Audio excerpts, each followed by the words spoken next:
Lorsqu'on fait bouillir un mélange de liquides, ils n'entrent pas tous en ébullition en même temps, mais les uns à la suite des autres. En commençant par le plus volatile, c'est-à-dire celui dont la température d'ébullition est la plus basse. Les changements d'état s'effectuent à température constante, et le mélange va garder la température d'ébullition du liquide le plus volatile tant que celui-ci ne sera pas entièrement transformé en vapeur.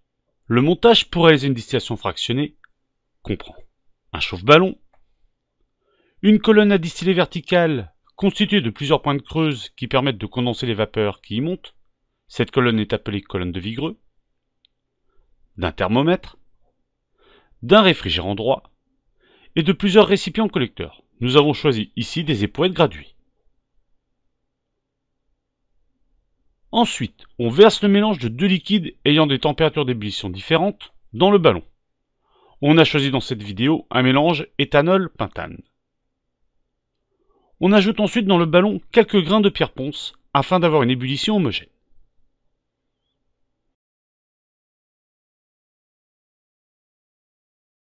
Ensuite, on ouvre le robinet afin que de l'eau froide circule dans le réfrigérant. On chauffe ensuite le mélange réactionnel jusqu'à ébullition. Cette ébullition correspond à la vaporisation du composé le plus volatile, ici le pentane. Malgré tout, une partie du liquide moins volatile, l'éthanol, est entraînée par les vapeurs de pentane.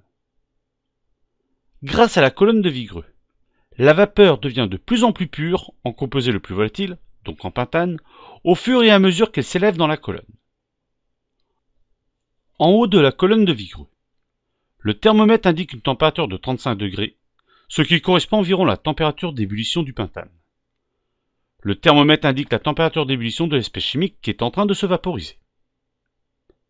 La température reste constante pendant tout le passage du pentane. On a un palier de température. Avec un simple réfrigérant à eau, les vapeurs de pentane se condensent en liquide, ce qui nous permet de récupérer le distillat liquide dans un récipient adapté au montage. Quand tout le pentane est passé, on constate que la température augmente. À ce moment-là, nous changeons de récipient collecteur à la sortie du réfrigérant. Pendant cette montée de température, on récupère un mélange de pentane et d'éthanol.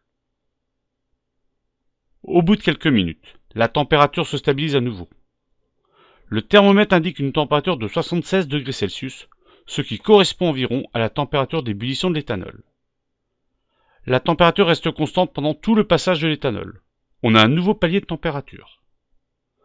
Quand la température est bien stabilisée, on change de récipient collecteur afin de ne récupérer que de l'éthanol. Quand on descend le thermomètre dans la colonne de Vigreux, on constate que la température augmente. On en déduit donc que plus on est bas dans une colonne de distillation, plus la température sera élevée. Le pétrole brut est un mélange de très nombreux hydrocarbures. Les hydrocarbures sont des molécules composées d'une chaîne d'atomes de carbone et d'atomes d'hydrogène.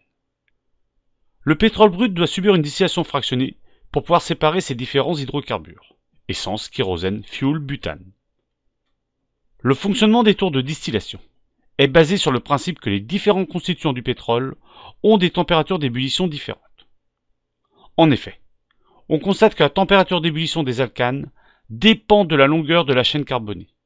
Pour simplifier les choses, plus le nombre de carbone est élevé, plus la chaîne carbonée est longue, et par conséquent, plus la température d'ébullition est élevée.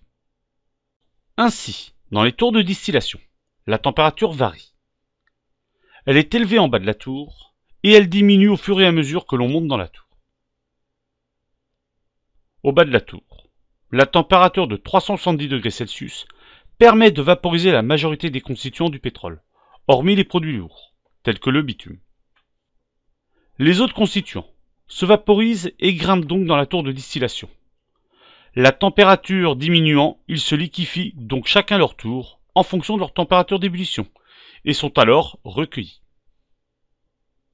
Donc, les composés ayant des températures de vaporisation les plus élevées sont ceux qui montent le moins haut, et les composés les plus volatiles, donc ceux ayant une température de vaporisation basse, sont récupérés en haut de la tour de distillation.